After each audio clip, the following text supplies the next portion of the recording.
A'udzubillahiminasyaitonirrajim. Bismillahirrahmanirrahim. Assalamualaikum warahmatullahi wabarakatuh. Nama saya Nur Syahidah Aisyah binti Sahrian, nombor matrik 052160.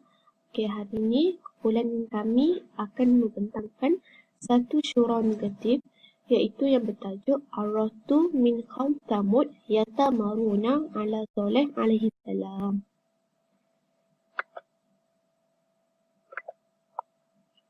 Okey, tajuk yang saya akan bentangkan ialah Nabi Saleh alaihi salam menyeru kaumnya untuk menyembah Allah Subhanahu wa taala.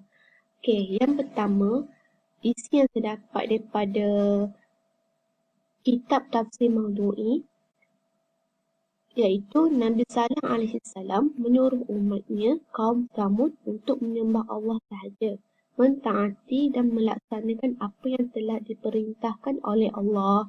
Okey, isi yang kedua yang saya dapati ialah Nabi Saleh alaihi salam juga mencegah mereka daripada mematuhi orang kafir yang tidak bertanggungjawab. Okey, isi tambahan yang saya dapat ialah dalam kaum Thamud ni terdapat satu kumpulan iaitu kumpulan Ar-Rahtu yang mana mereka ni banyak membuat kerosakan pada zaman Nabi Saleh alaihi salam. Okey, isi maklumat yang saya dapat ni terdapat dalam satu ayat Quran iaitu dalam surah Asy-Syu'ara ayat 150 hingga 152. A'udzubillahi minasyaitonirrajim. Fattaqullaha wa ati'un wa la tuti'u amral mufsidin alladzina yufsiduna fil ardi wa la yuslihun. Sadaqallahul azim. Okey, yang bermaksud, maka bertakwalah kepada Allah dan taatlah kepadaku.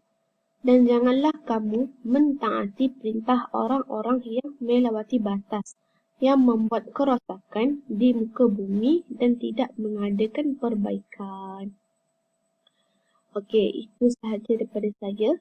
Seterusnya saya serahkan kepada sahabat saya iaitu Aisyah Maisarah. Sekian, terima kasih.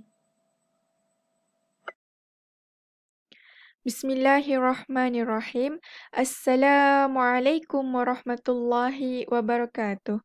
Nama diberi Aisyah Maisara Mazlan, bernombor matrik 052115. InsyaAllah pada hari ini saya akan menyambung pembentangan rakan saya yang sebelum ini pada slide yang kedua, iaitu dengan tajuknya Tipu Helah Kumpulan Ar-Rahtu untuk membunuh Nabi Saleh alaihi salam. Di sini saya telah memaparkan Surah An-Namlu dari ayat 48 sehingga ayat 51. Jadi, saya akan mulakan pembentangan saya dengan membacakan terjemahan dari ayat 48 sehingga ayat 51. Terjemahan bagi ayat 48.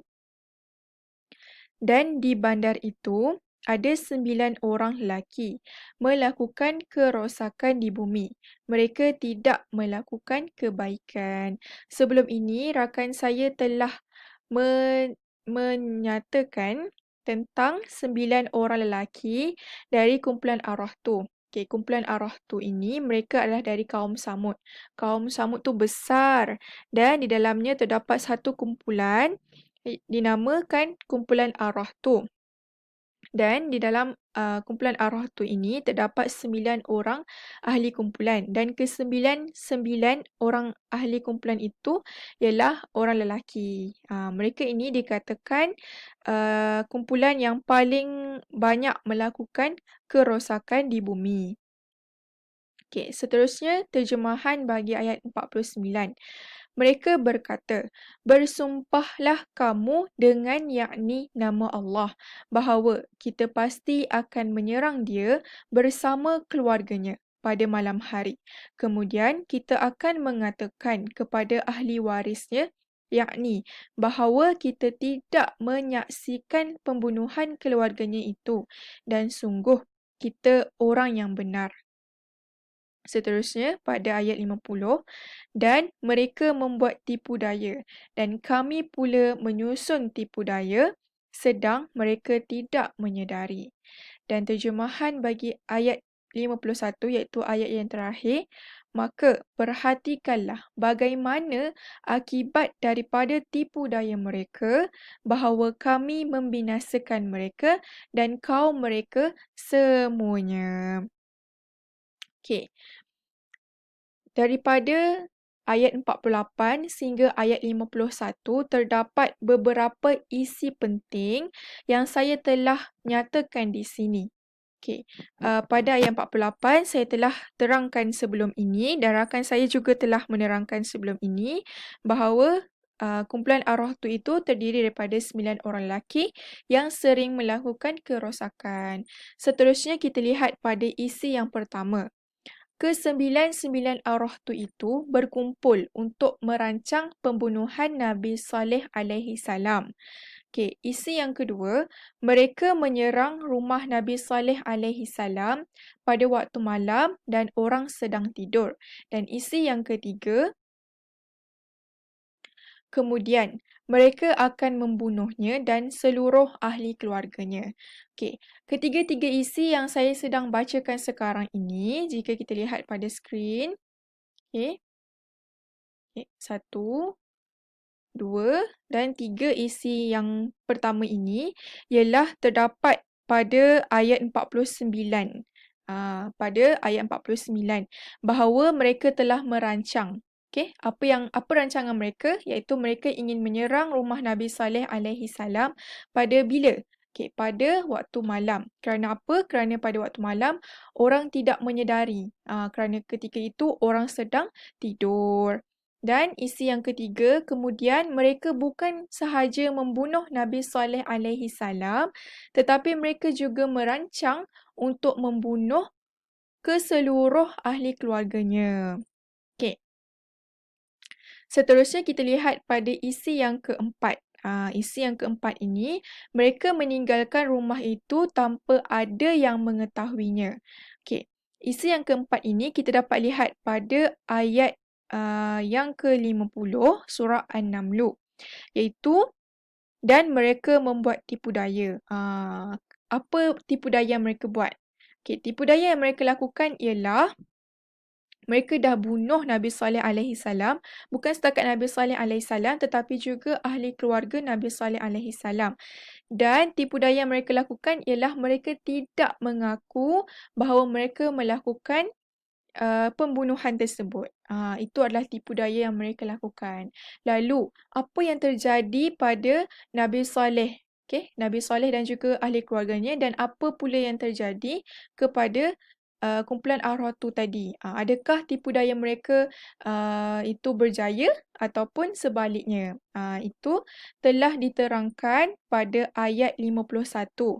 Maka perhatikanlah bagaimana akibat daripada tipu daya tersebut, bahawa kami membinasakan mereka dan kaum mereka semuanya. Jadi Allah Subhanahu Wa Taala menghapuskan tipu daya mereka dan menyelamatkan orang yang benar. Di sini Allah Subhanahu Wa Taala telah menghapuskan segala rancangan mereka dari awal. Mereka ingin membunuh Nabi Saleh, mereka ingin membunuh kaum keluarga Nabi Saleh alaihi salam, tetapi Allah Subhanahu Wa Taala telah menghapuskan tipu daya mereka. Kiranya di sini apa yang mereka rancang dari awalnya sehinggalah akhirnya telah memakan diri mereka sendiri. Dan apa yang terjadi kepada Nabi Saleh alaihi salam, Allah Subhanahu Wa Taala telah menyelamatkan orang yang benar. Jadi orang yang benar yang dimaksudkan di sini ialah Nabi Saleh alaihi salam dan juga ahli keluarga Nabi Saleh alaihi salam. Okey. Sekian itu sahaja daripada saya. Sekian, terima kasih.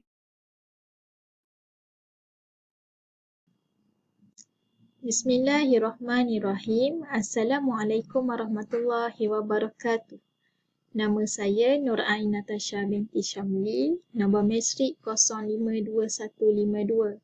InsyaAllah pada hari ini saya akan akan menyambung pembentangan daripada kawan saya, iaitu saya akan pergi kepada slide yang ketiga.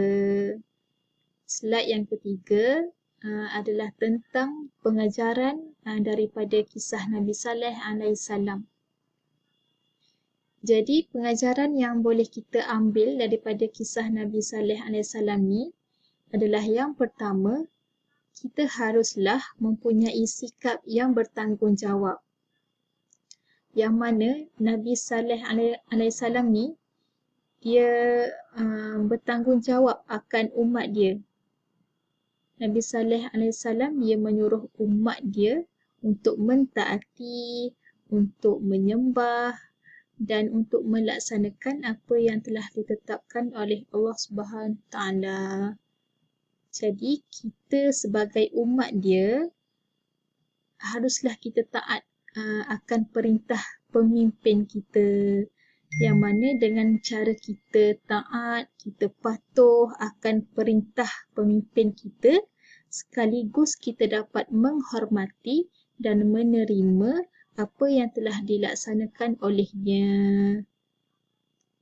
Jadi pengajaran yang kedua yang boleh kita ambil adalah kita perlulah memiliki sikap baik hati antara satu sama lain.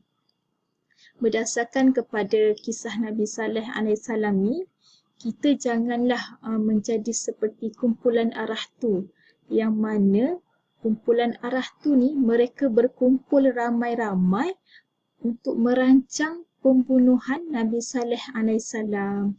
Jadi perkara ni adalah perkara yang tidak elok. Kerana apa? Kerana sikap pembunuhan tu adalah sikap yang sangat kejam. Seterusnya, pengajaran yang ketiga adalah kita mestilah memiliki sikap belas kasihan terhadap makhluk-makhluk Allah. Jadi, contoh kepada kisah Nabi Saleh alaihissalam ni adalah kita janganlah menjadi seperti kumpulan arah tu, yang mana mereka ni pergi menyerang rumah Nabi Saleh alaihissalam ni pada waktu malam, sewaktu Nabi Saleh dan ahli keluarganya sedang tidur, untuk semata-mata untuk membunuh Nabi Saleh dan seluruh keluarga dia. Jadi perkara ini adalah perkara yang sangat kejam. Kerana apa? Kerana kita sebagai umat Islam, kita harus menanam sikap, haruslah memiliki sikap belas kasihan terhadap makhluk-makhluk Allah. Tidak kiralah haiwan ke, tumbuh-tumbuhan ke, semua kita kena kasihan, kena pelihara, kena menjaga. Jadi pengajaran yang terakhir yang dapat saya ambil daripada kisah Nabi Saleh alaihissalam, kita haruslah mempunyai keyakinan diri yang tinggi terhadap kekuasaan Allah Subhanahu Wa Taala. Contohnya, Allah Subhanahu Wa Taala dia telah hapuskan tipu daya kumpulan arah tu untuk membunuh Nabi Saleh alaihissalam. Dengan cara apa? Dengan cara apa Allah hapuskan ni? Adalah dengan cara Allah menyelamatkan orang yang lebih benar, iaitu Nabi Saleh alaihissalam, daripada apa yang kumpulan arah tu rancangkan. Yang mana kumpulan arah tu rancangkan adalah untuk membunuh Nabi Saleh alaihissalam ni dengan seluruh keluarga Nabi Saleh. Jadi Allah Subhanahu Wa Taala telah menyelamatkan Nabi Saleh serta seluruh keluarganya daripada dibunuh oleh kumpulan arah tu. Lalu Allah Subhanahu Wa Taala pun telah menghancurkan kumpulan arah tu ini. Setakat itu sahaja yang dapat saya ambil pengajaran. Sekian, wabillahi taufiq wal hidayah. Wassalamualaikum warahmatullahi wabarakatuh.